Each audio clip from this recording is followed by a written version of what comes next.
Pandu, seorang pedagang sayur sederhana, terjebak dalam pusaran tuntutan mertuanya yang ingin dipandang hebat oleh tetangga. Demi membeli hewan kurban yang mahal, Pandu nekat melakukan pesugihan. Namun, kurban dari uang haram tersebut membawa malapetaka mengerikan bagi keluarganya. Langit masih berwarna ungu gelap saat Pandu sudah sibuk menata sayuran di lapaknya. Pasar tradisional desa Karangmulyo baru mulai ramai, tapi dia sudah datang sejak subuh. Kangkung segar masih basah embun, tomat merah mengkilap, wortel disusun rapi. Semua harus terlihat bagus supaya pembeli tertarik. Mas, bayamnya ditaruh depan saja, yang paling segar. Di depan, kata Via sambil menggendong Lili yang masih setengah tidur. Pandu mengangguk dan segera memindahkan ikat bayam ke barisan terdepan. Via selalu punya cara mengatur dagangan supaya terlihat menarik. Itulah kenapa, meskipun lapak mereka kecil, pelanggan tetap setia datang. Lili masih ngantuk ya sayang? Pandu mengusap rambut anaknya yang kusut. Lili hanya mengangguk lemah sambil memeluk leher ibunya. Biarin, nanti juga bangun sendiri kalau udah rame, kata Via tersenyum. Mas sudah sarapan belum? Belum. Nanti aja, kalau sudah agak sepi. Pandu memang selalu begitu. Kerja dulu, makan belakangan. Via tahu suaminya keras kepala soal tanggung jawab. Setiap hari bangun jam 3 pagi, bawa gerobak ke pasar, pulang siang dengan uang pas-pasan. Tapi tidak pernah sekalipun Pandu mengeluh di depan Via. Pembeli mulai berdatangan, ibu-ibu dengan tas belanja besar, bapak-bapak yang cuma beli sedikit untuk lauk makan siang. Pandu melayani dengan ramah, timbang sayur dengan teliti, kembalian selalu pas. Via membantu membungkus belanjaan sambil sesekali mengobrol ringan dengan pelanggan. Bu Pandu, gimana kabar Lili? Tambah gede aja ya, sapa Bu Warni, pelanggan setia mereka. Alhamdulillah sehat terus Bu, nakal sih, tapi sehat, jawab Via sambil tersenyum. Syukurlah, jaga kesehatan ya Bu. Apalagi musim hujan gini, percakapan-percakapan sederhana seperti itu yang membuat hari-hari mereka terasa hangat. Pandu dan Via tidak punya banyak harta, tapi mereka punya hubungan baik dengan tetangga dan pelanggan. Itu sudah cukup. Menjelang siang, dagangan mulai habis. Pandu menghitung uang hasil jualan di dalam kotak kaleng bekas susu. Lembar demi lembar uang kertas lusuh, koin-koin receh. Total sekitar Rp120.000.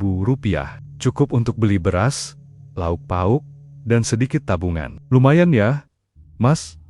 Dagangannya laku semua hari ini, kata Via. Alhamdulillah. Besok kita beli stok lagi yang lebih banyak. Mereka membereskan lapak, melipat terpal, menyimpan timbangan ke dalam gerobak. Lili sudah bangun dan berlari-lari kecil di sekitar lapak sambil tertawa. Anak itu mudah sekali bahagia. Cuma dikasih permen saja sudah girang seharian.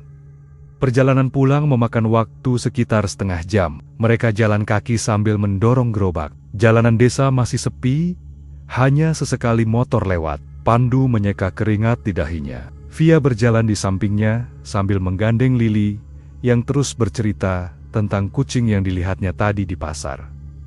Rumah mereka terletak di ujung kampung, tidak jauh dari persawahan. Rumah sederhana dengan dinding tembok, atap genteng merah, dan teras kecil di depan. Rumah itu pemberian orang tua Via saat mereka menikah 5 tahun lalu. Tidak besar, tapi cukup untuk keluarga kecil mereka. Yang agak merepotkan adalah lokasinya yang dekat dengan rumah mertua, hanya selisih 3 rumah. Kadang Bu Atun, Ibu Via, datang tanpa pemberitahuan, dan setiap kali datang, pasti ada saja yang dikomentari. Tapi hari ini, Pandu tidak mau mikir yang aneh-aneh. Dia lelah dan lapar.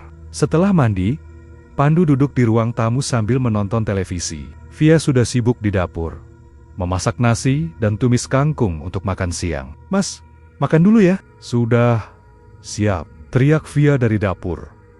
Pandu bangkit dan berjalan ke meja makan. Lili sudah duduk manis dengan sendok di tangannya.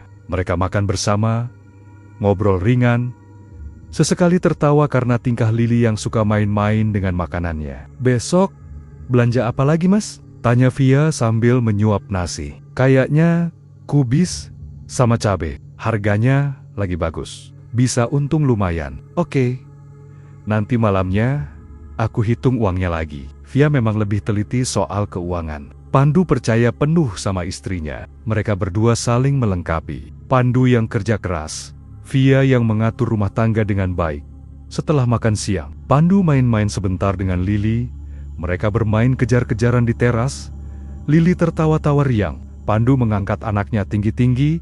Lili berteriak senang. Momen-momen seperti ini yang membuat Pandu merasa bahwa semua jerih payahnya tidak sia-sia. Tapi kadang, di balik senyumnya, Pandu menyimpan perasaan tidak enak. Perasaan rendah diri yang sering muncul setiap kali bertemu Bu Atun. Mertuanya itu tidak pernah benar-benar menerima Pandu sebagai menantu. Bu Atun berasal dari keluarga yang dulu cukup berada. Suaminya, Pak Bakri, pernah jadi kepala desa. Mereka punya rumah besar, punya tabungan lumayan, dan selalu ingin terlihat lebih baik dari tetangga. Sedangkan Pandu cuma pedagang sayur, tidak punya gelar, tidak punya usaha besar, tidak punya apa-apa, hanya gerobak dan timbangan tua, Mas. Kenapa melamun? Suara Via memecah lamunan Pandu. Enggak, apa-apa, cuma capek aja. Via menatap suaminya dengan lembut. Dia tahu Pandu sering merasa tertekan. Tapi Pandu tidak pernah mau curhat. Lelaki itu selalu berusaha terlihat kuat di depan istri dan anaknya. Mas, kita hidup sederhana, tapi cukup kok. Lili sehat, kita sehat. Alhamdulillah, jangan terlalu dipikirin kata-kata orang lain, kata Via pelan. Pandu tersenyum tipis. Dia tahu Via tahu apa yang dipikirkannya. Tapi tetap saja, perasaan tidak enak itu tidak mudah hilang begitu saja. Sore menjelang, tetangga mulai keluar rumah. Ada yang nyapu halaman, ada yang ngobrol di depan warung, ada yang main bola kecil-kecilan di jalan. Desa mereka memang rukun. Semua orang saling kenal, saling menyapa, saling tolong kalau ada yang butuh bantuan. Pak Jarwo, tetangga sebelah, mampir sebentar, sambil bawa pisang dari kebunnya. Ini buat Lili. Mas, baru panen tadi siang, kata Pak Jarwo sambil menyerahkan sisir pisang. Wah, terima kasih Pak. Lili pasti suka, jawab Pandu. Gimana dagangannya? Lancar? Alhamdulillah lancar Pak. Perlahan-lahan, bagus deh. Yang penting sehat Mas. Rezeki mah ada aja jalannya. Pandu mengangguk. Pak Jarwo memang orang yang sederhana dan bijak. Tidak pernah ikut-ikutan ngomongin orang. Petang sudah tiba. Langit berwarna jingga kemerahan. Pandu, Via dan Lili duduk di teras rumah. Lili bermain boneka, Via melipat cucian. Pandu hanya duduk diam sambil menikmati angin sore. Segalanya terasa biasa, damai. Tidak ada yang aneh, tidak ada yang mencurigakan. Pandu tidak tahu bahwa kedamaian ini tidak akan bertahan lama, bahwa beberapa hari ke depan hidupnya akan berubah drastis, bahwa keputusan yang akan diambilnya nanti akan membawa petaka besar bagi keluarganya. Tapi hari ini, saat matahari perlahan tenggelam dan suara jangkrik mulai terdengar, Pandu hanya menikmati momen bersama keluarga kecilnya. Tidak ada yang perlu dikhawatirkan, setidaknya untuk saat ini. Via baru saja selesai melipat cucian terakhir saat terdengar suara ketukan di pintu depan. Pandu yang masih duduk santai langsung menoleh. Lili berlari kecil menuju pintu sambil berteriak riang. Nenek, nenek datang. Pandu dan Via saling pandang sebentar. Bu Atun jarang datang tanpa alasan. Via langsung berdiri dan merapikan rambutnya. Pandu hanya duduk diam, berusaha tenang meskipun dadanya sudah mulai sesak.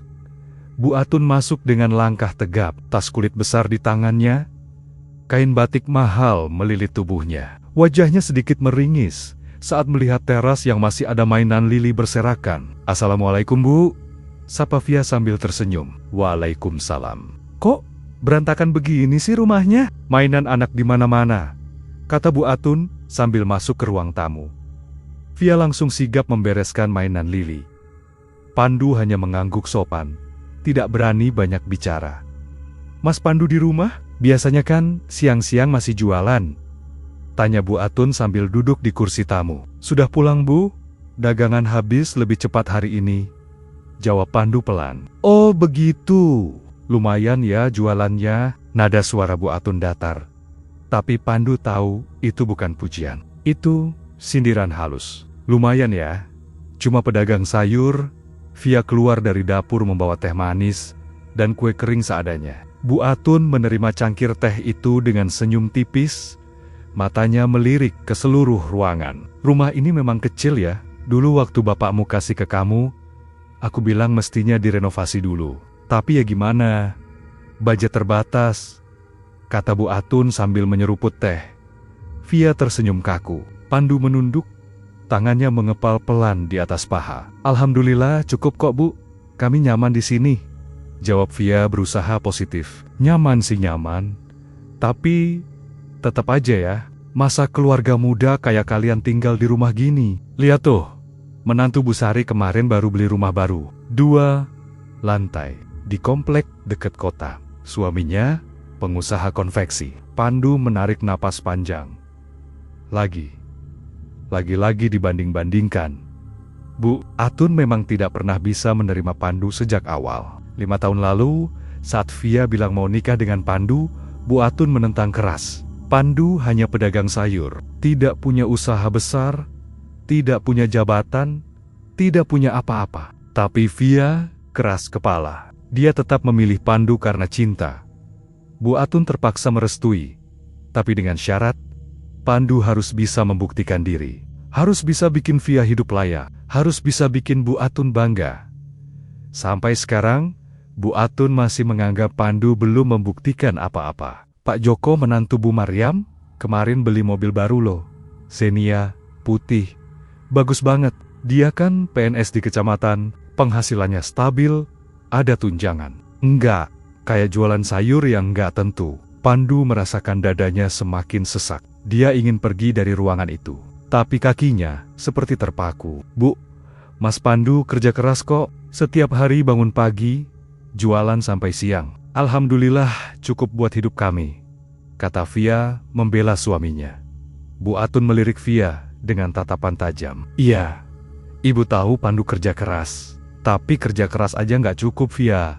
Harus pinter cari peluang. Harus punya visi. Masa iya sampai tua jualan sayur terus? Anak mau sekolahin pakai apa nanti? Via terdiam. Pandu masih menunduk.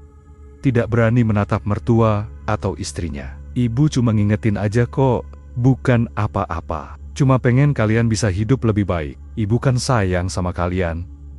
Lanjut Bu Atun dengan nada yang terdengar peduli, tapi terasa menusuk. Setelah menghabiskan teh dan mengobrol sedikit tentang Lili, Bu Atun akhirnya pamit pulang. Via mengantarkan sampai depan pintu. Pandu hanya duduk diam di ruang tamu, menatap kosong ke arah televisi yang mati. Setelah Bu Atun pergi, Via kembali masuk dan duduk di samping Pandu. Dia menggenggam tangan suaminya lembut. Mas, jangan dipikirin ya, ibu emang begitu orangnya. Kadang suka ngomong tanpa mikir, kata Via pelan. Pandu tersenyum pahit. Enggak apa-apa, aku udah biasa. Tapi mas, jangan sampai down gara-gara omongan ibu. Kita hidup baik-baik kok, Lili sehat, kita juga sehat, aku tahu. Tapi rasanya tetap nggak enak, Vi. Aku kerja keras setiap hari, tapi di mata ibu, aku tetap aja nggak cukup baik buat kamu. Via memeluk suaminya erat. Buat aku, Mas sudah lebih dari cukup. Tapi pelukan itu tidak cukup menghilangkan rasa sakit di hati Pandu.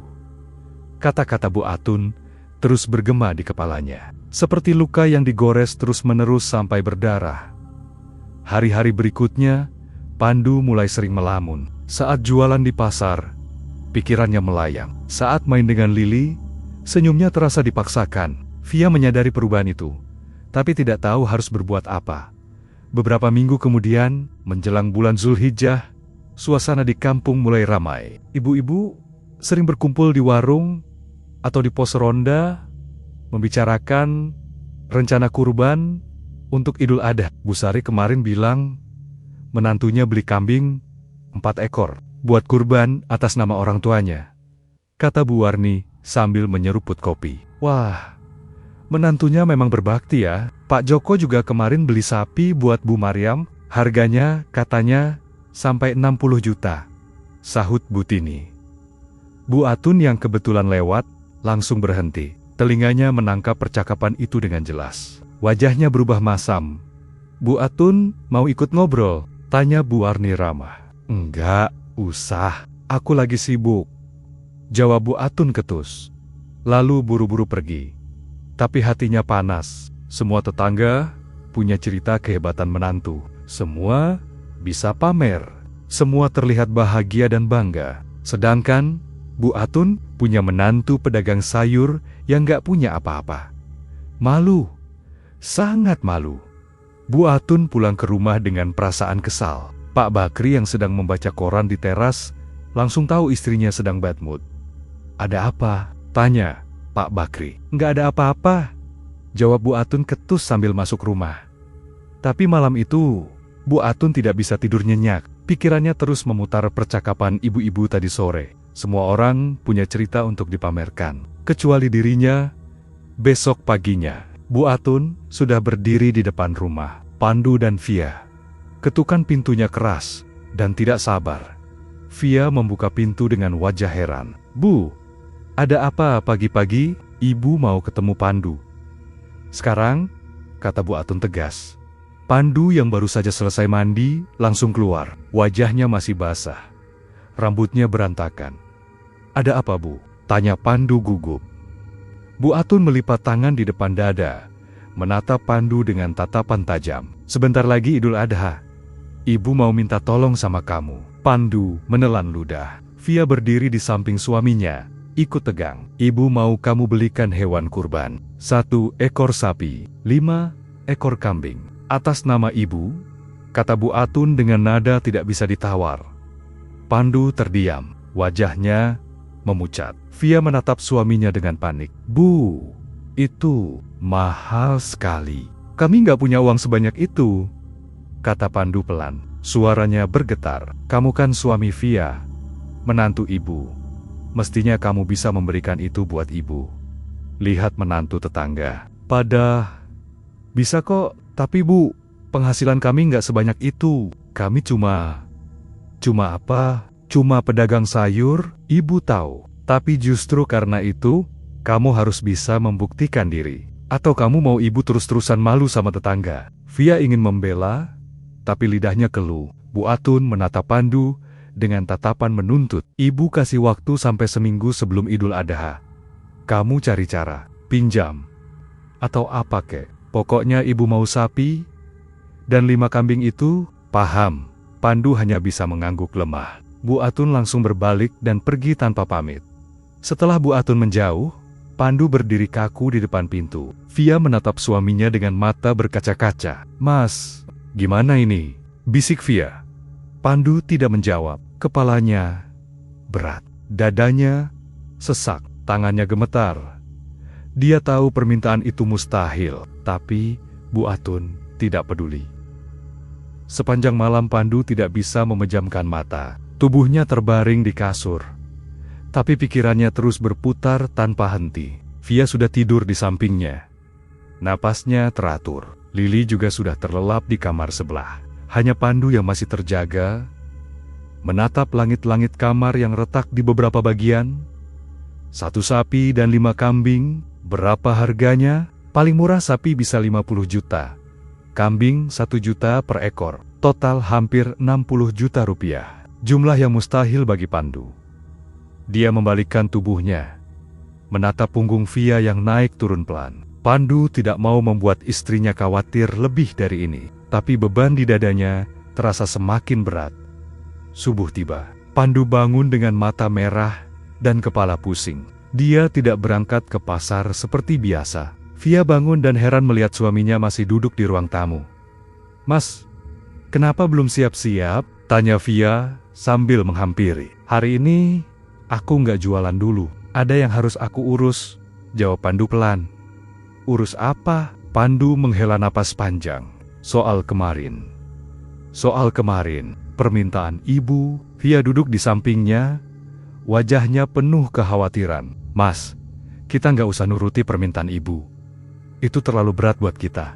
Nanti aku yang bicara sama ibu. Nggak usah, Vi, biar aku yang urus, Tapi gimana caranya? Kita nggak punya uang sebanyak itu. Pandu tidak menjawab. Dia berdiri dan berjalan ke kamar. Membuka lemari kecil di sudut ruangan. Di dalamnya ada sebuah kaleng bekas biskuit yang dijadikan tempat tabungan. Pandu membuka kaleng itu dan mulai menghitung uang di dalamnya. 500.000, 600.000, 800.000, total 1.200.000 rupiah. Uang tabungan mereka selama berbulan-bulan, jauh, sangat jauh dari cukup. Via berdiri di belakang Pandu, menatap uang di tangan suaminya dengan hati yang perih. Mas, kita bicara baik-baik sama ibu ya. Bilang kita nggak mampu. Ibu nggak akan mau dengar, Vi. Kamu tahu sendiri gimana sifat ibu. Via tergiung. Dia tahu suaminya benar. Setelah sarapan seadanya, Pandu pamit keluar. Dia bilang mau ketemu teman lama. Via tidak banyak tanya, tapi wajahnya terlihat cemas. Pandu berjalan menyusuri jalan desa dengan langkah gontai. Pikirannya kalut. Dia teringat Jono, teman masa kecilnya yang sekarang sudah sukses jadi pengusaha material bangunan. Jono punya uang banyak, punya mobil, punya rumah besar. Mungkin Jono bisa meminjamkan uang. Pandu berjalan hampir 2 kilometer hingga sampai di pinggir jalan raya. Di sana, ada warung kopi kecil yang sering jadi tempat nongkrong orang-orang sekitar. Pandu duduk di kursi plastik sambil memesan kopi hangat. Dia mengirim pesan singkat ke Jono lewat ponsel tuanya. Tidak sampai setengah jam, Jono sudah datang dengan motor sport yang mengkilap, bajunya rapi, jam tangan mahal melingkar di pergelangan tangannya. Jono menyapa Pandu dengan senyum lebar. Wah, jarang-jarang kamu nyariin aku. Ada apa nih? Tanya Jono sambil duduk di depan Pandu. Pandu tersenyum tipis. Aku mau minta tolong, John. Apa? Langsung aja bilang. Pandu menceritakan semuanya. Tentang permintaan Bu Atun, tentang hewan kurban yang harus dibeli, tentang uang yang tidak mungkin dia kumpulkan dalam waktu singkat. Jono mendengarkan sambil sesekali mengangguk.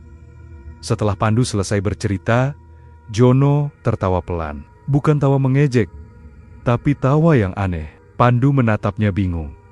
Kenapa ketawa? Tanya Pandu. Bukan apa-apa. Cuma lucu aja. Kamu datang ke orang yang tepat, kata Jono sambil menyeruput kopinya. Maksudmu? Jono mendekatkan kursinya. Suaranya diturunkan sedikit. Kamu butuh uang banyak dalam waktu cepat kan? Aku punya solusi. Pandu menatap Jono penuh harap. Solusi apa? Pinjam bank? Enggak. Itu ribet dan lama. Aku tahu cara lebih cepat. Pandu mengernyit. Cara apa? Jono melirik kiri kanan, memastikan tidak ada yang mendengar. Pesugihan. Pandu terdiam. Jantungnya berdegup keras. Kata itu terdengar asing, tapi menakutkan. Pesugihan? Maksudmu? Iya. Pengganda uang. Ada dukun di desa sebelah, namanya Bah Gimin. Banyak orang yang datang ke sana, termasuk aku. Pandu tersentak. Kamu? Pernah? Jono tersenyum tipis. Kamu pikir dari mana aku bisa beli motor ini? Buka usaha besar. Dulu aku juga kayak kamu, Pandu. Susah, nggak punya apa-apa. Tapi setelah ke Mbah Gimin, semua berubah. Pandu menggeleng pelan. Tapi itu dosa, John. Itu haram. Dosa? Haram. Semua orang bilang begitu. Tapi lihat kenyataannya. Orang-orang yang punya uang banyak, siapa yang peduli dari mana asalnya? Yang penting mereka bisa hidup enak. Nggak dihina, nggak diremehkan. Pandu terdiam. Kata-kata Jono menusuk tepat di titik lemahnya. Kamu mau terus-terusan direndahin mertua? Mau terus-terusan jadi pedagang sayur yang nggak dihargai? Atau kamu mau sekali ini aja? Buktiin ke semua orang kalau kamu bisa. Pandu merasakan dadanya sesak. Otaknya berperang dengan hatinya. Satu sisi dia tahu ini salah. Sangat salah. Tapi sisi lain menjerit, minta pengakuan, minta dihargai, minta bisa membuktikan diri. Aku nggak tahu, John. Aku takut. Takut kenapa? Enggak ada yang tahu. Kamu dapetin uang, beli hewan kurban, Bu Atun senang, tetangga kagum, hidup kamu tenang. Gitu aja kok repot. Tapi kalau ada akibatnya, Jono mengangkat bahu. Akibat apa? Aku baik-baik aja kok, sampai sekarang. Yang penting, kamu ikutin semua aturannya. Jangan coba-coba lari atau nipu. Pandu menunduk. Tangannya meremas gelas kopi yang sudah dingin. Pikirannya kacau. Dia ingat wajah Bu Atun yang meremehkan. Dia ingat kata-kata menyakitkan yang terus-terusan ditujukan padanya. Dia ingat tatapan tetangga yang seolah bilang, Pandu tidak pantas untuk Via. Aku nggak tahu harus gimana. Bisik Pandu, kamu mau atau enggak? Kalau mau, aku bisa antarkan kamu ke Mbah Gimin. Malam ini juga bisa. Ritual cuma butuh waktu 1 malam. Besok pagi, kamu sudah punya uang. Pandu mengangkat kepalanya, menatap Jono dengan mata yang lelah. 1 malam? Iya, cuma 1 malam. Terus, hidup kamu berubah. Pandu terdiam lagi. Hatinya berteriak, tidak. Tapi mulutnya terlalu lelah untuk menolak. Oke, kata Pandu akhirnya. Suaranya hampir tidak terdengar. Jono tersenyum lebar. Bagus, aku atur semuanya. Kamu siap-siap aja. Nanti malam, aku jemput kamu di ujung jalan desa kamu. Jam 9. Jangan telat. Pandu hanya mengangguk lemah. Mereka berpisah setelah itu. Pandu pulang ke rumah dengan langkah berat. Via menyambut dengan wajah cemas. Gimana mas? Jono bisa pinjamin uang? Bisa. Dia bilang, bisa bantu. Jawab Pandu bohong. Beneran? Syukur deh. Jadi kita nggak perlu khawatir lagi. Pandu tersenyum tipis. Tapi senyum itu terasa pahit di bibirnya. Sore berlalu dengan lambat. Pandu bermain sebentar dengan Lili. Tapi pikirannya tidak fokus. Makan malam juga terasa hambar di lidahnya. Via beberapa kali bertanya, apakah Pandu baik-baik saja? Dan Pandu selalu menjawab dengan anggukan lemah. Jam 8 malam, Pandu mandi dan mengenakan baju yang bersih. Via heran melihat suaminya bersiap-siap malam-malam. Mas, mau kemana? Tanya Via. Ada urusan penting. Jono minta aku ketemu malam ini. Sebentar aja kok, jawab Pandu. Malam-malam gini, nggak bisa besok pagi. Nggak bisa. Ini penting. Kamu tidur aja duluan. Aku janji cepat pulang. Via menatap suaminya dengan tatapan curiga. Tapi akhirnya mengangguk. Hati-hati ya, Mas. Pandu mencium kening Via. Lalu mencium pipi Lili yang sudah tertidur pulas. Dadanya terasa sesak saat meninggalkan rumah. Dia berjalan menuju ujung jalan desa. Jalanan sepi dan sunyi. Hanya lampu jalanan redup yang menerangi jalan setapak. Angin malam terasa dingin menusuk kulit. Tidak lama kemudian, motor Jono muncul dengan suara deru yang keras. Jono tersenyum saat melihat Pandu sudah menunggu. Naik. Kita berangkat sekarang, kata Jono. Pandu naik ke motor dengan kaki yang gemetar. Tangannya dingin seperti es. Wajahnya pucat. Tapi tekadnya sudah bulat. Malam ini, dia akan mengubah hidupnya. Entah menjadi lebih baik atau menjadi mimpi buruk. Motor melaju kencang menembus malam. Angin dingin menerpa wajah Pandu hingga matanya berair. Jono tidak banyak bicara sepanjang perjalanan. Hanya fokus menyetir melewati jalan-jalan desa yang semakin sepi dan gelap. Setelah hampir setengah jam berkendara, motor mulai melambat. Mereka memasuki area kebun jati yang lebat. Cahaya lampu motor hanya menerangi sebagian kecil jalan setapak yang berlumpur. Pohon-pohon tinggi berdiri kokoh di kiri kanan, cabangnya menjulur seperti tangan raksasa. Udah, sampai, turun, kata Jono sambil mematikan mesin motor. Pandu turun dengan kaki yang masih gemetar. Udara di sini terasa lebih dingin dan lembab. Bau tanah basah tercium kuat. Tidak ada suara apa-apa selain gesekan dedaunan ditiup angin. Di tengah kebun jati itu, tampak sebuah gubuk kecil terbuat dari bambu dan atap jerami. Tidak ada lampu terang, hanya obor kecil yang menyala redup di depan pintu. Jono berjalan duluan. Pandu mengikuti dari belakang dengan langkah ragu. Mbah Gimin, saya bawa orang, teriak Jono keras. Tidak ada jawaban, hanya angin yang berhembus pelan. Beberapa detik kemudian, pintu gubuk terbuka perlahan. Keluar seorang kakek tua dengan tubuh kurus kering, rambutnya putih acak-acakan, mata tajam menyala di bawah cahaya obor. Wajahnya penuh kerutan dalam, dan giginya tinggal beberapa saja. "Masuk," kata Mbah Gimin dengan suara serak tapi tegas. Pandu mengikuti Jono masuk ke dalam gubuk. Di dalamnya hanya ada tikar lusuh, beberapa guci tanah liat, dan sesajen berupa bunga, kemenyan, dan nasi kuning. Bau kemenyan menyengat hidung Pandu hingga sedikit pusing. Mbah Gimin duduk bersila di atas tikar, menatap Pandu dengan mata yang tidak berkedip. "Kamu yang mau minta bantuan?" Pandu mengangguk, gugup. "Iya, Mbah. Kamu butuh berapa?" Saya butuh uang untuk beli hewan kurban, sapi, dan kambing. Total kira-kira 60 juta. Mbah Gimin mengangguk pelan. "Bisa, tapi ada syaratnya." "Syarat apa, Mbah?" "Kamu harus ikut semua perintah saya. Jangan tanya banyak. Jangan protes. Jangan lari di tengah ritual. Kalau kamu lari, kamu nggak akan selamat sampai pagi." Pandu menelan ludah. Jantungnya berdebar keras. "Baik, Mbah.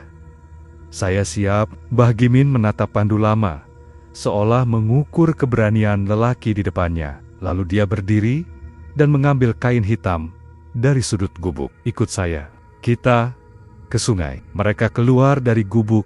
Mbah Gimin berjalan duluan dengan membawa obor dan tas kain lusuh. Jono tidak ikut. Dia hanya berdiri di depan gubuk sambil merokok. "Kamu tunggu di sini. Dia harus sendiri," kata Mbah Gimin pada Jono.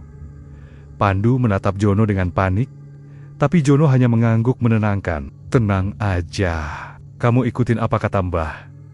Nanti aku tunggu di sini." Pandu tidak punya pilihan lain. Dia mengikuti Mbah Gimin masuk lebih dalam ke kebun jati. Jalanan semakin licin dan sempit, pohon-pohon semakin rapat. Hampir tidak ada celah cahaya bulan masuk. Hanya obor Mbah Gimin yang menerangi jalan mereka. Setelah berjalan hampir 10 menit, mereka tiba di tepi sungai kecil. Airnya mengalir pelan, berbatu dan keruh. Di seberang sungai, hanya terlihat rimbunan bambu dan semak-semak. Tidak ada rumah, tidak ada orang. Hanya mereka berdua. Mbah Gimin meletakkan tas kain di atas batu besar, lalu mulai mengeluarkan isinya. 5 ekor ayam hitam yang diikat kakinya, pisau tajam, mangkuk tanah liat, dan kain putih panjang. "Buka bajumu semua, sampai kamu cuma pakai celana," perintah Mbah Gimin. Pandu ragu sebentar, tapi akhirnya melepas kaos dan celananya. Tubuhnya langsung menggigil kena angin malam. Kulitnya merinding. Masuk ke sungai. Berdiri di tengah. "Jangan gerak." Pandu melangkah masuk ke dalam sungai. Air dingin menusuk sampai tulang. Dia berdiri di tengah sungai dengan air setinggi pinggang. Kaki-kakinya gemetar hebat, tapi bukan karena dingin.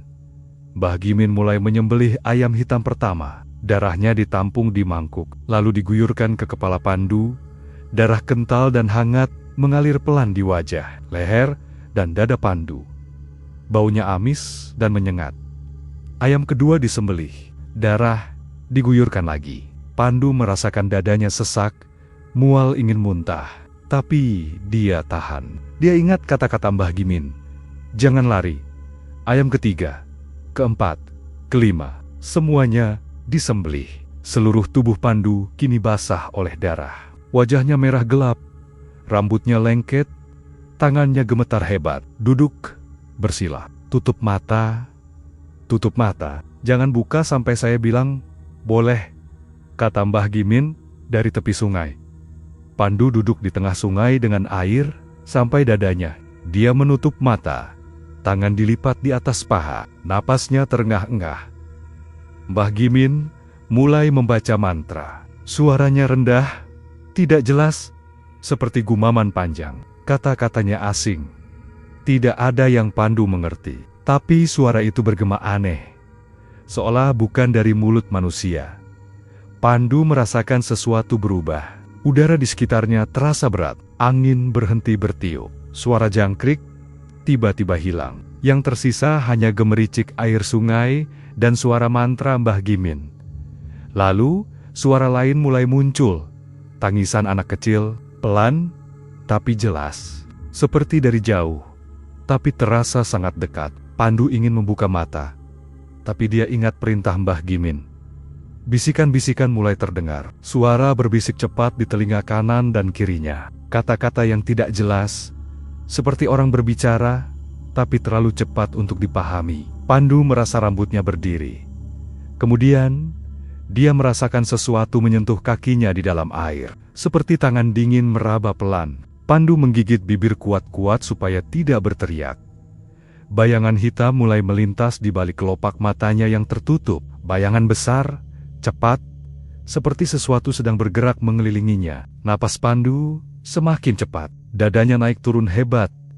Dia hampir menyerah, hampir berdiri, dan lari. Tapi tiba-tiba, wajah Bu Atun muncul di pikirannya. Wajah meremehkan. Kata menyakitkan. Sindiran tajam. Pandu mengepalkan tangannya kuat. Tidak. Dia tidak akan lari. Dia harus tahan. Tiba-tiba, air di sekitarnya bergerak hebat. Seperti ada sesuatu yang besar naik dari dasar sungai. Gelombang kecil menghantam tubuh Pandu. Suara gemuruh dalam terdengar dari bawah air. "Buka matamu," kata Mbah Gimin pelan. Pandu membuka mata perlahan, dan dia membeku di depannya. Berdiri sosok besar yang setengah tubuhnya masih tenggelam di dalam air. Sosok itu punya tubuh buaya raksasa, dengan sisik hijau gelap mengkilap basah. Tapi kepalanya adalah kepala manusia tua dengan kulit keriput dan mata menyala, merah menyeramkan. Mulutnya lebar, penuh gigi tajam berjejer rapi. Napasnya mengeluarkan asap putih tipis. Pandu tidak bisa bergerak, tidak bisa berteriak, hanya menatap makhluk itu dengan mata terbelalak lebar. "Kamu mencari kekayaan?" Suara makhluk itu berat, menggelegar seperti petir dari perut bumi. Pandu hanya bisa mengangguk kecil. Makhluk itu tersenyum, senyum mengerikan yang memperlihatkan gigi-gigi tajamnya. Lalu, dari dalam air, muncul nampan besar berisi tumpukan uang dan perhiasan emas. Nampan itu melayang perlahan dan berhenti tepat di depan Pandu. "Ambillah," kata makhluk itu. "Tapi, ingat, semua ada harganya." Pandu menatap nampan itu. Uang ratusan ribu berlembar-lembar, emas berbentuk gelang, kalung, dan batangan. Semuanya berkilau di bawah cahaya bulan. Tangannya bergerak sendiri, gemetar hebat, tapi tetap meraih nampan itu. Nampan terasa berat dan dingin di tangannya. Makhluk itu tersenyum lagi, lalu perlahan tenggelam kembali ke dalam air. Gelombang besar muncul sebentar, lalu sungai kembali tenang seperti tidak pernah terjadi apa-apa. "Keluar, cepat," perintah Mbah Gimin. Pandu buru-buru keluar dari sungai sambil memeluk nampan erat-erat. Tubuhnya basah. Bau darah dan amis melekat di kulitnya. Dia hampir terjatuh beberapa kali karena kakinya lemas.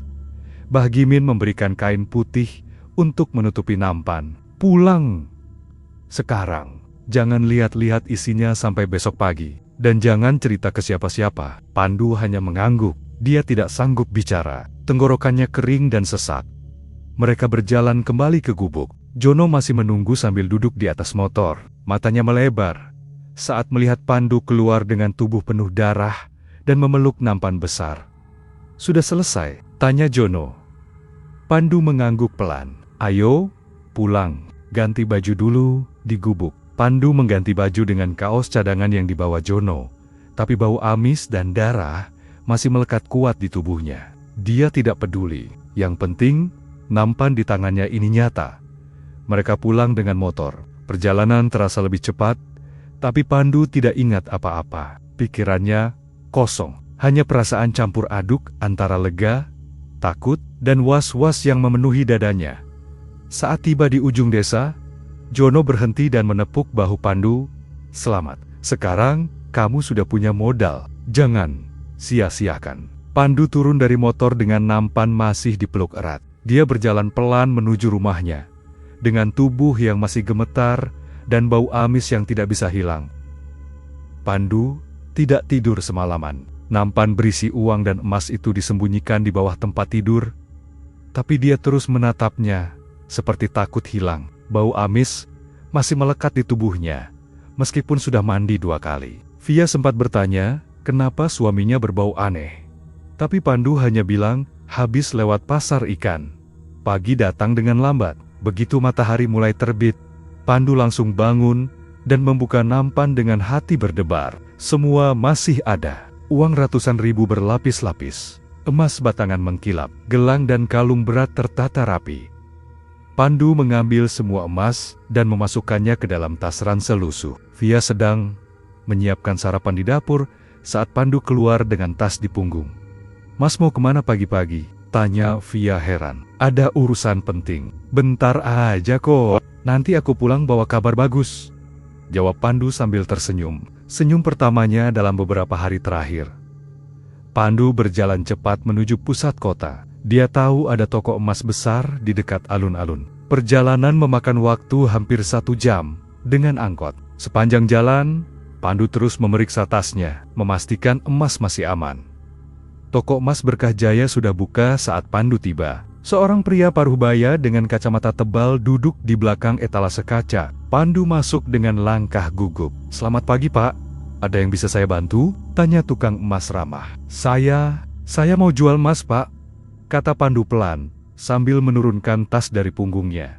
"Silakan, saya cek dulu barangnya." Pandu mengeluarkan satu persatu emas dari tasnya. Batangan emas tebal, gelang lebar, kalung besar. Tukang emas langsung terdiam. Matanya membelalak di balik kacamatanya. Ini emas asli semua?" tanya tukang emas dengan suara bergetar. "Saya juga nggak tahu, Pak. Makanya saya mau jual di sini." Tukang emas mengambil kaca pembesar dan mulai memeriksa satu persatu. Wajahnya semakin tercengang. Tangannya gemetar saat memegang batangan emas. "Pak, ini kualitas tinggi sekali.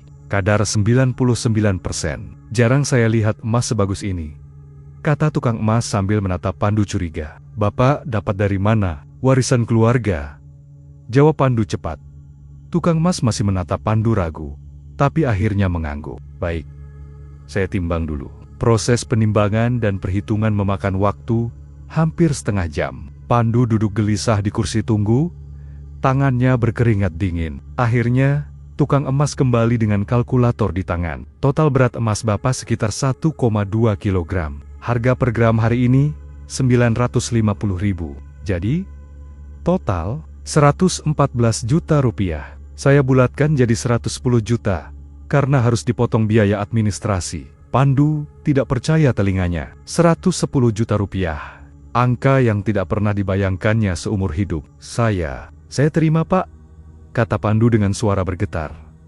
Uang cash ditransfer lewat bank terdekat. Pandu keluar dari toko emas dengan rekening yang tiba-tiba berisi ratusan juta rupiah. Kakinya terasa melayang, kepalanya pusing, tapi senyum tidak bisa hilang dari wajahnya.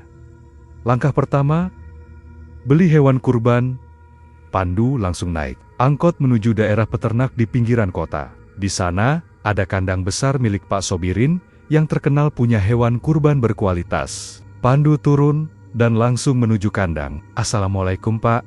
Saya mau beli sapi dan kambing untuk kurban," kata Pandu pada Pak Sobirin yang sedang memberi makan sapi. Silakan lihat-lihat dulu, Mas.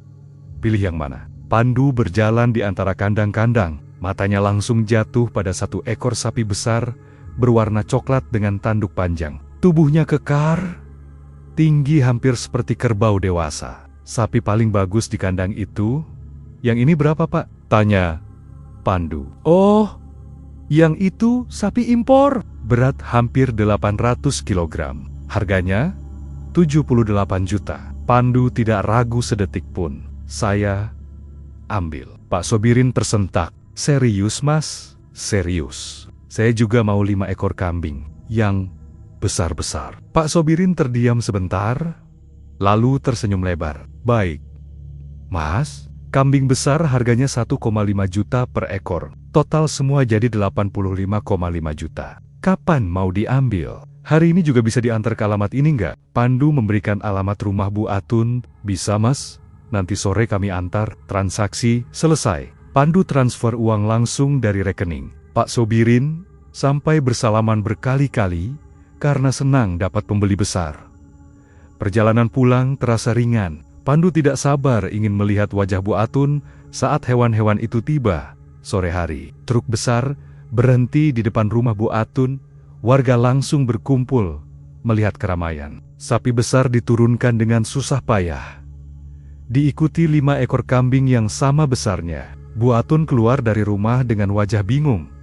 "Ini apa? Siapa yang beli?" tanya Bu Atun pada Pak Sobirin. "Pesanan dari Pak Pandu, Bu. Untuk kurban atas nama Ibu," jawab Pak Sobirin sambil tersenyum. Bu Atun terdiam, matanya melebar. Mulutnya terbuka, tapi tidak ada kata keluar. Pak Bakri yang berdiri di belakangnya juga terheran-heran. Pandu datang dengan senyum lebar. "Ini pesanan Ibu. Sapi dan 5 kambing. Semoga berkenan." Bu Atun masih terdiam beberapa detik. Lalu tiba-tiba memeluk Pandu erat. "Astaga, Pandu, dari mana kamu dapat uang sebanyak ini? Sapi ini mahal sekali." "Alhamdulillah rezeki, Bu. Saya sudah usaha keras buat Ibu," jawab Pandu. Warga yang berkumpul langsung ramai berkomentar. Semua memuji sapi dan kambing yang luar biasa besar. Bu Atun langsung berubah. Wajahnya berseri-seri. Senyumnya tidak berhenti. Dia langsung mengundang tetangga untuk melihat lebih dekat hewan kurbannya. "Bu Sari, lihat dong sapinya. Besar kan?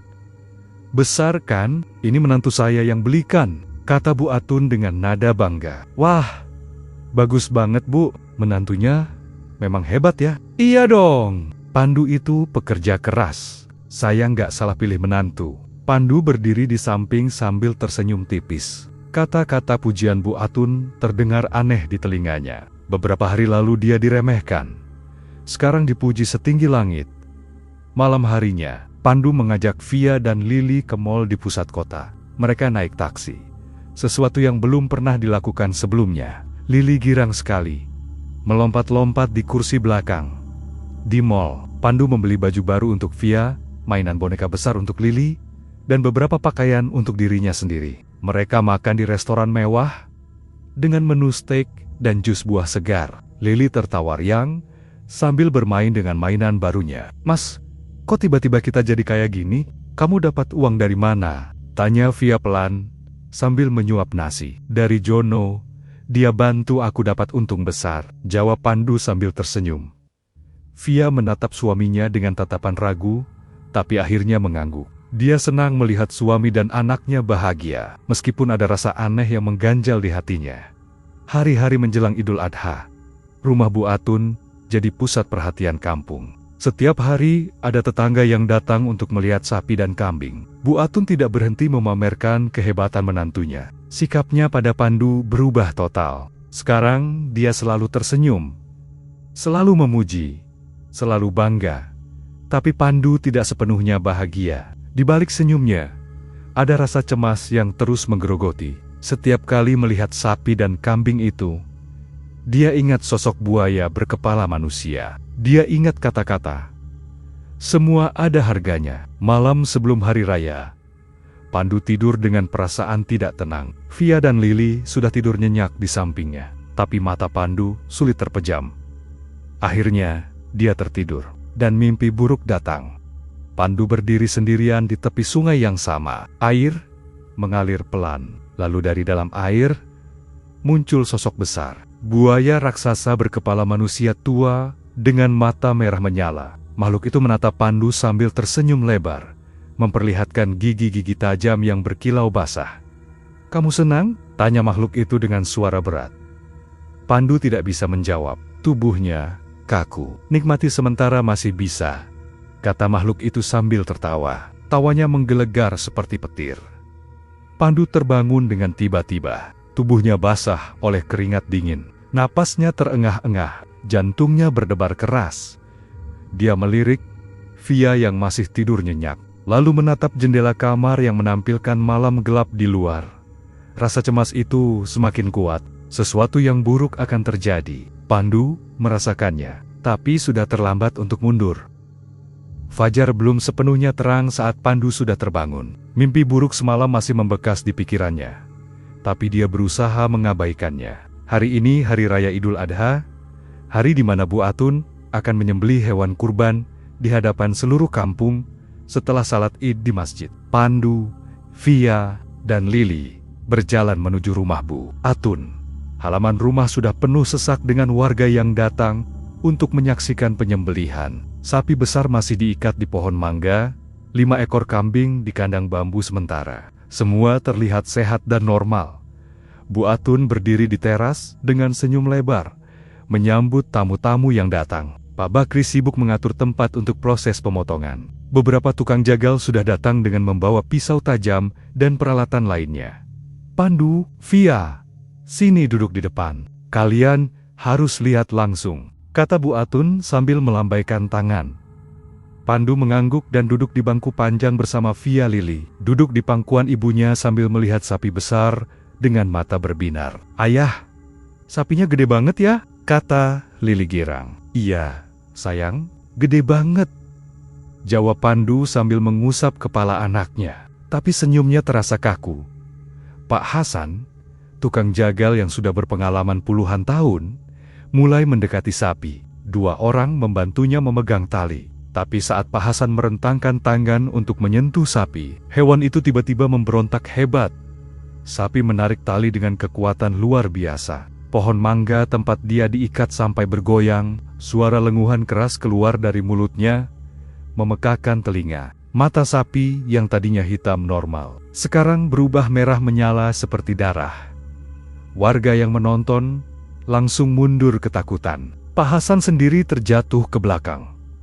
Astaga, sapinya, kenapa? Teriak Bu Warni dari kerumunan. Ayo, bantu, pegang talinya, perintah Pak Bakri, sambil berlari membantu. 5 orang lelaki dewasa berusaha memegang sapi, tapi hewan itu terus mengamuk seperti kesetanan. Kakinya menendang-nendang tanah hingga berdebu, kepalanya menggeleng-geleng kencang. Suara lenguhannya semakin keras dan mengerikan, seperti jeritan kesakitan. Pandu berdiri dari bangku dengan wajah pucat. Dadanya sesak. Dia tahu ada yang salah. Setelah hampir setengah jam berjuang, akhirnya sapi berhasil dijatuhkan dan diikat kuat. Pak Hasan yang sudah kelelahan segera membaca bismillah dan menyembelih leher sapi dengan satu sayatan cepat. Darah menyembur keluar. Tapi bukan darah merah segar seperti biasanya. Darah yang keluar berwarna kehitaman, kental, dan berbau busuk sangat menyengat. Bau seperti bangkai yang sudah membusuk berhari-hari. Warga yang berdiri di dekat tempat penyembelihan langsung menutup hidung dan mundur. Astaga, baunya busuk banget, teriak salah satu warga. Kok bisa darahnya kayak gitu? Tanya yang lain. Bu Atun berdiri dengan wajah bingung dan malu. Pak Hasan, ini kenapa? Apa sapinya sakit? Pak Hasan menggeleng. Enggak tahu, Bu. Sapinya kelihatan sehat, tapi darahnya memang aneh. Baru kali ini saya lihat yang kayak gini. Proses dilanjutkan ke 5 ekor kambing. Tapi hal yang sama terjadi. Kambing-kambing itu memberontak hebat saat akan disembelih. Mata mereka memerah, suara embikannya nyaring dan menakutkan. Setiap kambing harus dipegang oleh 4 orang, sekaligus baru bisa disembelih. Darah yang keluar dari kambing-kambing itu juga sama. Kehitaman, kental, dan berbau busuk menyengat. Bau busuk memenuhi seluruh halaman, hingga beberapa warga memilih pergi karena tidak tahan. Proses pemotongan daging dimulai setelah semua hewan disembelih. Tapi saat daging sapi dan kambing dibelah, warnanya terlihat pucat keabu-abuan, bukan merah segar seperti daging normal. Bau busuk semakin kuat. Bu Atun berdiri di pinggir dengan wajah tertunduk. Pak Bakri mencoba menenangkan istrinya, tapi dia sendiri terlihat cemas. Tetap dibagikan aja. Mungkin nanti kalau dimasak jadi normal, kata Pak Bakri pelan. Daging dibagi-bagikan ke warga sesuai rencana, tapi banyak yang menerima dengan ragu. Ada yang langsung pulang tanpa pamit. Ada yang berbisik-bisik sambil melirik Bu Atun dengan tatapan aneh. Pandu berdiri di sudut halaman, tidak berani mendekat. Via menghampirinya dengan wajah cemas. Mas, kok dagingnya kayak gitu? Apa emang begitu ya biasanya? Tanya Via pelan. Enggak tahu. Aku juga bingung, jawab Pandu dengan suara bergetar. Siang harinya, warga mulai memasak daging kurban di rumah masing-masing. Tapi tidak sampai setengah jam, keluhan mulai berdatangan. Bu Warni datang ke rumah Bu Atun dengan wajah masam. Bu Atun, maaf ya, dagingnya kok baunya aneh banget. Saya masak pakai bumbu apa aja, tetap bau busuk. Iya Bu, punya saya juga gitu, sahut Bu Tini yang ikut datang. Rasanya juga pahit, kayak daging yang udah basi. Anak saya sampai muntah. Bu Atun hanya bisa meminta maaf berkali-kali dengan wajah merah padam. Pak Bakri juga ikut meminta maaf sambil berjanji akan mengecek ke peternak. Tapi kerusakan sudah terjadi. Gunjingan mulai menyebar. Warga berbisik-bisik tentang hewan kurban Bu Atun yang dagingnya tidak layak makan. Ada yang bilang sapinya sakit, ada yang bilang ternak Bu Atun dikasih makan yang tidak beres. Sore harinya, Bu Atun mengurung diri di kamar. Dia tidak makan siang, tidak mau keluar. Pak Bakri mencoba menghibur, tapi Bu Atun hanya menangis diam-diam. Malam tiba, Bu Atun berbaring di tempat tidur dengan perasaan berat. Pak Bakri sudah tertidur di sampingnya, tapi Bu Atun tidak bisa memejamkan mata. Pikiran terus berputar tentang kejadian memalukan hari ini. Akhirnya kelelahan mengalahkan kecemasannya. Bu Atun tertidur, dan mimpi buruk datang. Bu Atun melihat dirinya berdiri sendirian di halaman rumahnya. Gelap, tidak ada cahaya, hanya bulan sabit tipis yang menerangi sedikit. Tiba-tiba dari balik pohon mangga, muncul sosok sapi besar. Tubuhnya berlumuran darah segar yang menetes ke tanah. Matanya merah menyala, mulutnya terbuka, mengeluarkan napas panas seperti asap. "Kenapa kamu sembelih kami?" Suara sapi itu berat, seperti gemuruh. Bu Atun ingin lari, tapi kakinya tidak bisa bergerak. Dari belakang sapi, muncul 5 ekor kambing. Semuanya berdarah-darah. Mata menyala merah, berdiri dengan kaki belakang seperti manusia. "Kurban kami tidak diterima," kata salah satu kambing dengan suara melengking. "Uang yang membeli kami adalah uang haram," kata kambing. Lainnya, "Kamu dan menantumu akan membayar harganya," kata sapi sambil melangkah mendekat. Bu Atun berteriak sekuat tenaga. Dia terbangun dengan tubuh basah keringat, napasnya terengah-engah. Tapi begitu matanya terbuka, rasa sakit luar biasa langsung menyerang perutnya. Bu Atun menjerit kesakitan.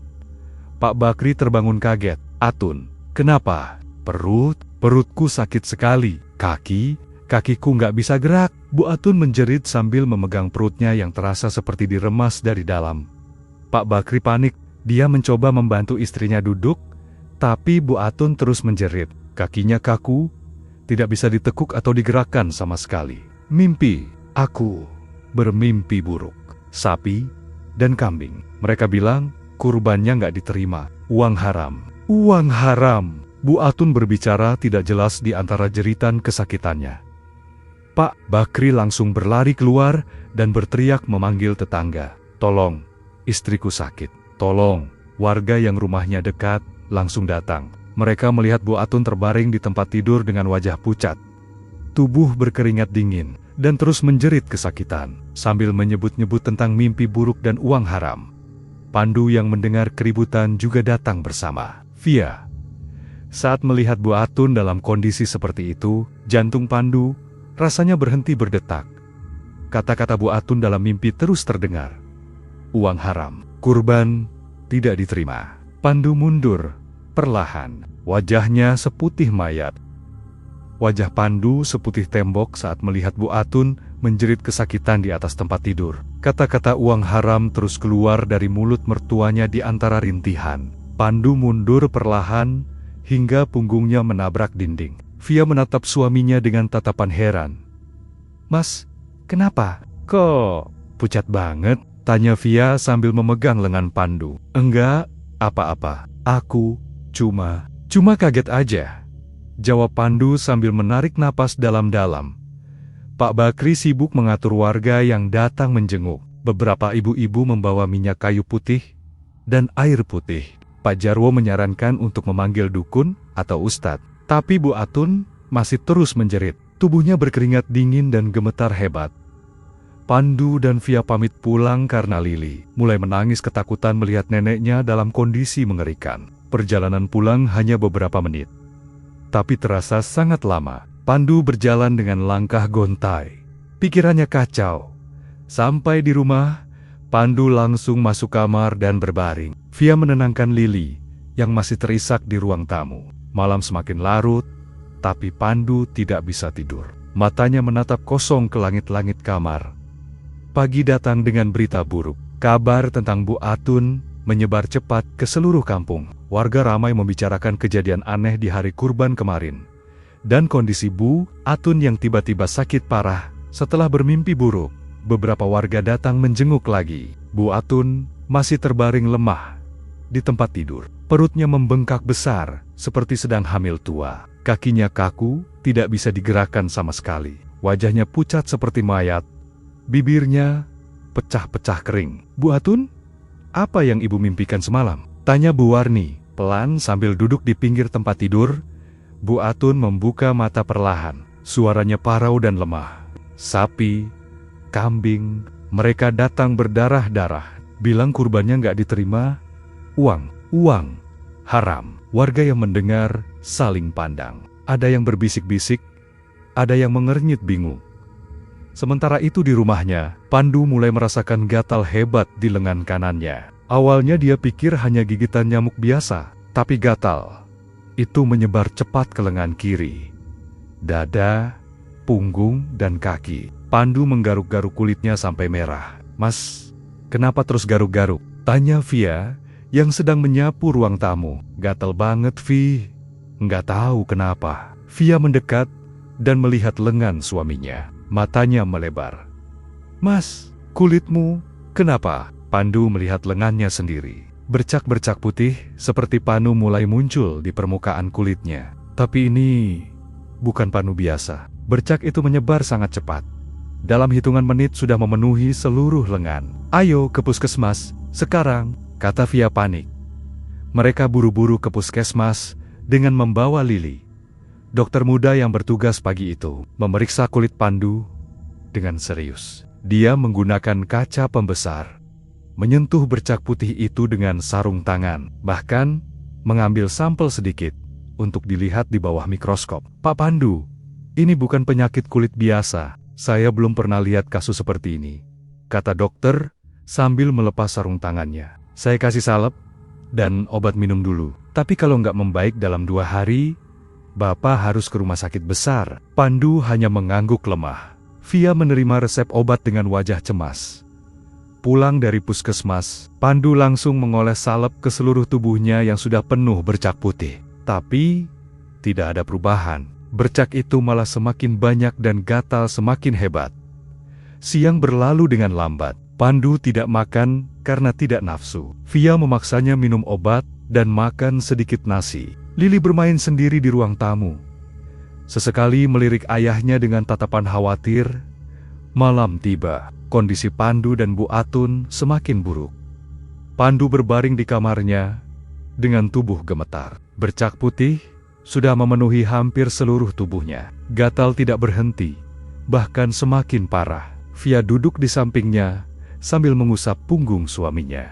"Mas, sabar ya, besok kita ke rumah sakit," kata Via lembut. Pandu tidak menjawab. Matanya menatap ke sudut kamar. Di sana, di pojok gelap dekat lemari, berdiri bayangan hitam besar. Bayangan itu berbentuk seperti sapi dengan tubuh besar dan tanduk panjang. Tubuhnya berlumuran darah yang menetes perlahan ke lantai. Matanya menyala merah terang, menatap Pandu tanpa berkedip. Pandu ingin berteriak tapi suaranya tidak keluar. Dia hanya bisa menatap bayangan itu dengan mata terbelalak.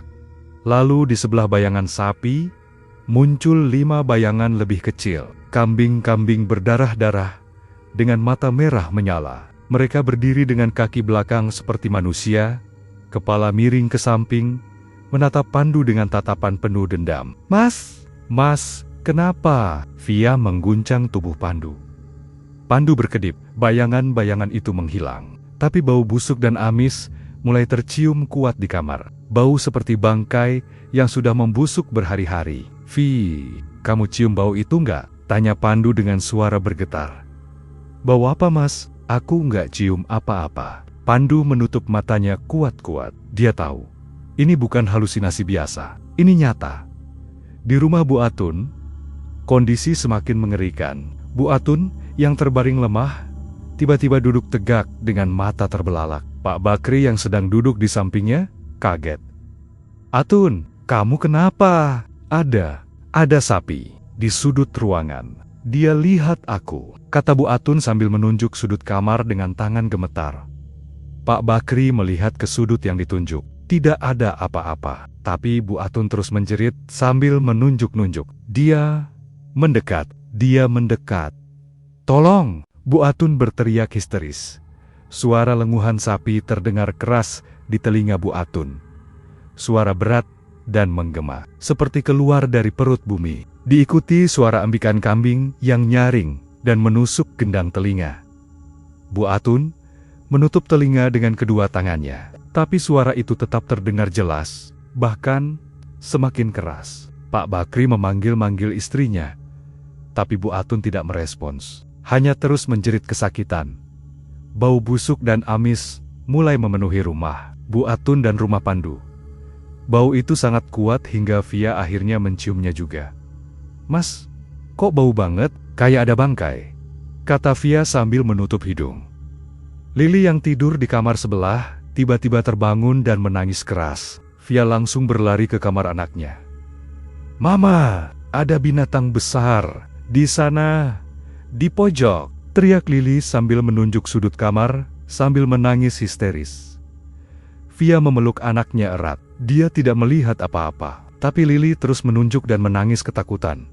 Warga mulai menghubungkan semua kejadian aneh ini. Daging kurban yang busuk, Bu Atun yang tiba-tiba sakit parah, Pandu yang kulitnya tiba-tiba penuh bercak putih, bau busuk yang muncul di rumah mereka. Keesokan harinya, Pak Bakri datang ke rumah Pandu dengan wajah serius. Dia mengetuk pintu dengan keras. Via membuka pintu dengan wajah lelah. Lili masih rewel sejak semalam. Tidak mau tidur sendirian. "Via, Pak Bakri mau ketemu Pandu. Penting," kata Pak Bakri tegas. Pandu keluar dari kamar dengan wajah pucat dan tubuh penuh bercak putih. Pak Bakri tersentak melihat kondisi menantunya. "Pandu, dari mana kamu dapat uang untuk beli hewan kurban itu?" tanya Pak Bakri langsung tanpa basa-basi.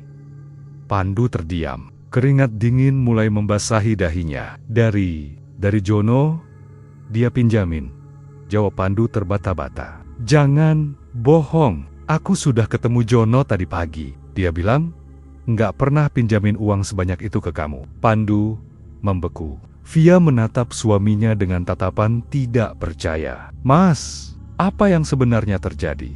tanya Via pelan tapi tajam. Pandu tidak menjawab. Tubuhnya gemetar. Kepalanya tertunduk dalam.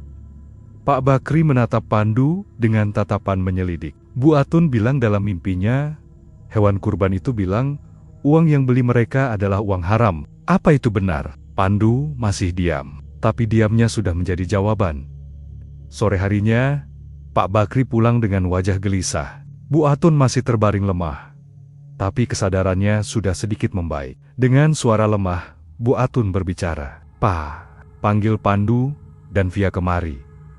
Sekarang, ada yang harus diluruskan sebelum terlambat," kata Bu Atun dengan napas terengah-engah. Pak Bakri mengangguk dan segera mengirim pesan ke Via. Pesan dari Pak Bakri diterima Via sore itu juga. Tangannya gemetar saat membaca. "Bu Atun minta kalian datang sekarang.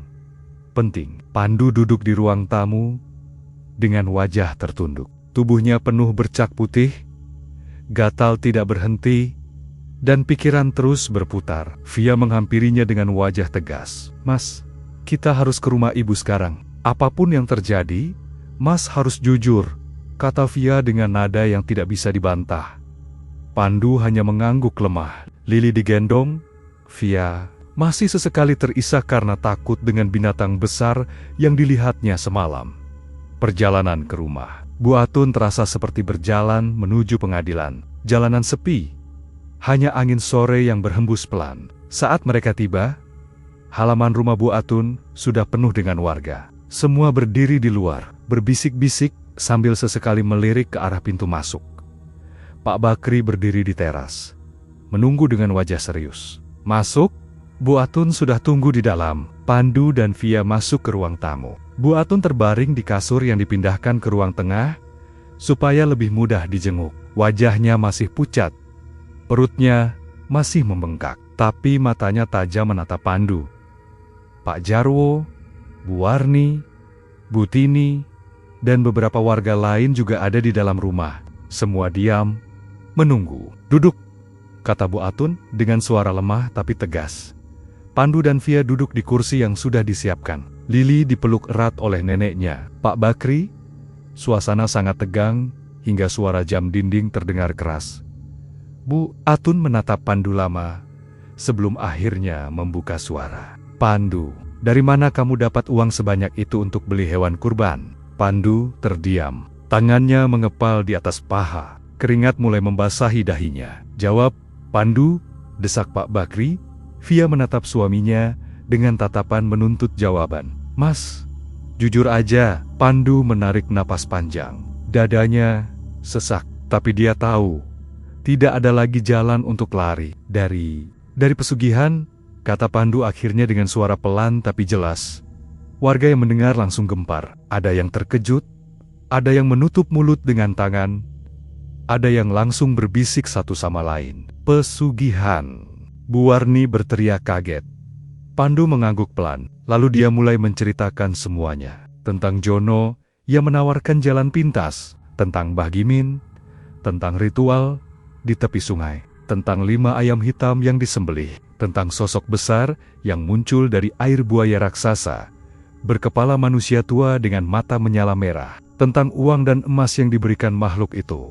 Semakin Pandu bercerita, semakin diam ruangan itu. Hanya suaranya yang terdengar, diselingi isak tangis Via yang tidak bisa menahan air mata. "Kenapa kamu lakukan itu, Pandu?" tanya Bu Atun dengan suara bergetar.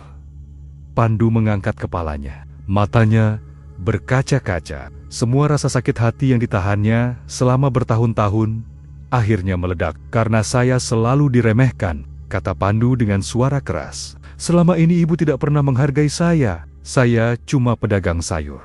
Enggak punya jabatan, enggak punya uang banyak. Di mata ibu, saya enggak pernah cukup baik buat Via." Bu Atun terdiam. Air matanya mulai mengalir. "Ibu selalu bandingkan saya dengan menantu tetangga. Selalu bilang saya enggak bisa kasih kehidupan layak buat Via. Selalu sindir saya dengan kata-kata yang menyakitkan. Saya cuma ingin membuktikan bahwa saya juga bisa, bahwa saya enggak sejelek yang ibu pikir." Pandu menangis. Tangisan lelaki dewasa yang selama ini selalu berusaha terlihat kuat. Via memeluk suaminya erat sambil ikut menangis. Bu Atun menangis terseduh. Tangannya gemetar menutupi wajahnya. "Maafkan ibu, Pandu. Maafkan ibu." Pak Bakri ikut menangis. Warga yang mendengar juga banyak yang terharu. "Ini semua salah ibu," kata Bu Atun sambil terisak. "Ibu yang terlalu menuntut. Ibu yang enggak pernah bersyukur. Ibu yang terlalu peduli sama pandangan orang. Maafkan ibu, Pandu, maafkan ibu." Bu Atun meraih tangan Pandu dengan tangan gemetar. "Ibu minta maaf juga sama Via, sama Lili, sama semua warga yang kena dampak dari kesalahan ibu dan Pandu. Ini semua gara-gara ibu." Tangisan memenuhi ruangan. Tidak ada yang marah, tidak ada yang menyalahkan, hanya kesedihan dan penyesalan yang mendalam. Pak Bakri akhirnya bangkit dan mengelap air matanya. "Kita harus cepat selesaikan ini. Aku mau panggil Ustadz Rayan, dia bisa bantu." Ustadz Rayan adalah seorang ustadz muda yang dikenal di desa sebelah sebagai ahli ruqyah. Pak Bakri meneleponnya, dan dalam waktu 1 jam, Ustadz Rayan sudah tiba dengan membawa Al-Quran dan air zam-zam. "Assalamualaikum," sapa Ustadz Rayan sambil masuk. Wajahnya tenang, tapi penuh wibawa. "Waalaikumsalam, Ustadz. Terima kasih sudah datang," kata Pak Bakri. Ustadz Rayan langsung melihat kondisi Bu Atun dan Pandu. Dia mengangguk paham, ini gangguan dari pesugihan. Harus diruqyah. Sekarang, proses dimulai. Bu Atun dan Pandu duduk berdampingan. Ustadz Rayan membaca ayat-ayat ruqyah dengan suara keras dan jelas. Suaranya menggelegar memenuhi ruangan. Belum sampai 10 menit, tubuh Pandu mulai kejang. Matanya terbelalak, mulutnya terbuka lebar, suara aneh keluar dari tenggorokannya. Bukan suara Pandu, suara berat dan menggelegar seperti gemuruh. "Jangan ganggu dia, dia sudah jadi milikku," teriak suara itu dari mulut Pandu. Warga yang menyaksikan mundur ketakutan. Via menangis sambil memeluk Lili yang berteriak histeris. Ustadz Ryan tidak gentar. Dia terus membaca ayat-ayat dengan suara semakin keras. Air zam-zam dipercikkan ke wajah Pandu. Bu Atun juga mulai kejang. Tubuhnya terhentak-hentak. Tangannya mencakar-cakar udara. Dari mulutnya keluar suara lenguhan sapi dan embikan kambing yang menyeramkan. Proses ruqyah berlangsung hampir 3 jam. Tubuh Pandu dan Bu Atun terus kejang, berteriak, mengeluarkan kata-kata aneh. Tapi Ustadz Ryan tidak berhenti. Dia terus membaca, terus berdoa, terus mempercikan air zam-zam. Akhirnya, teriakan berhenti. Tubuh Pandu dan Bu Atun tiba-tiba lemas dan pingsan bersamaan. Ruangan hening, semua menahan napas. Beberapa menit kemudian, Pandu membuka mata perlahan. Wajahnya terlihat lebih tenang. Via langsung memeluknya.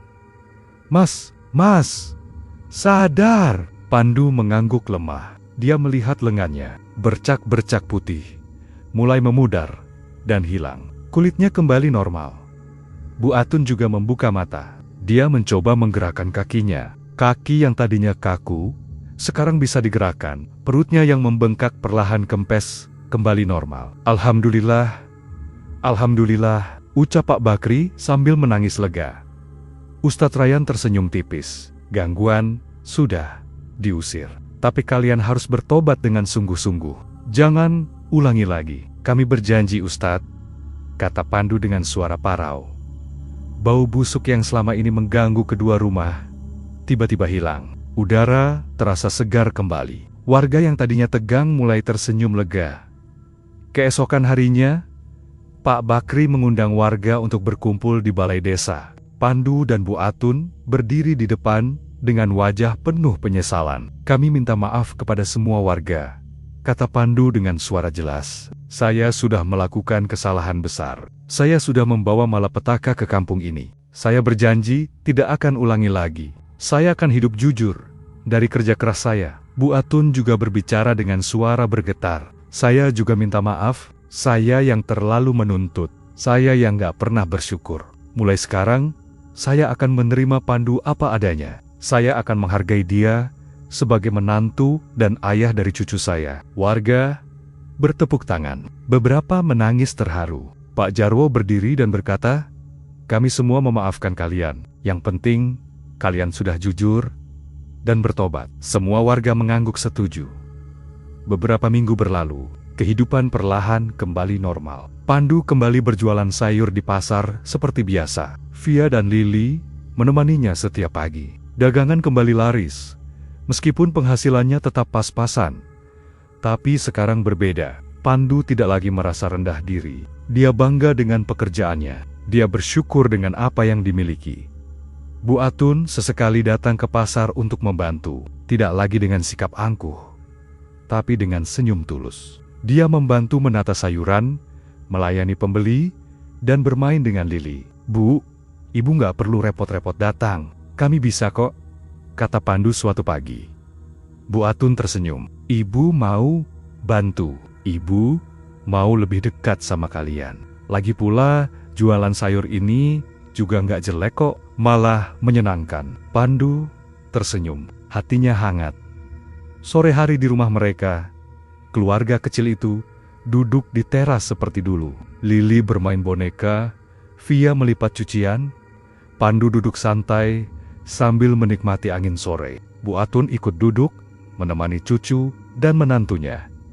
Hidup sederhana, tidak ada kemewahan, tidak ada harta berlimpah, tapi ada kedamaian, ada ketulusan, ada kebahagiaan yang sederhana tapi nyata.